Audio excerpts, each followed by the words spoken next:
When we're out at facilities, we often see areas that are dedicated to the rework and touch-up of parts after an automated process. Like one place we went to employed one guy to completely repaint a part after the robot had already painted it once already.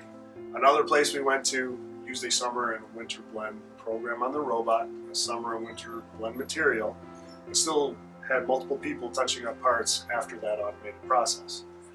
We've also seen a place where material was located in an uncontrolled area that created a lot of viscosity issues for their workers when they were trying to fill up their handgun canisters.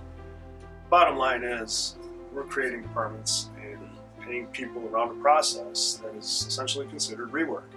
Clair Systems has been able to minimize and in some cases eliminate that rework by controlling the temperature and viscosity of the material the first time.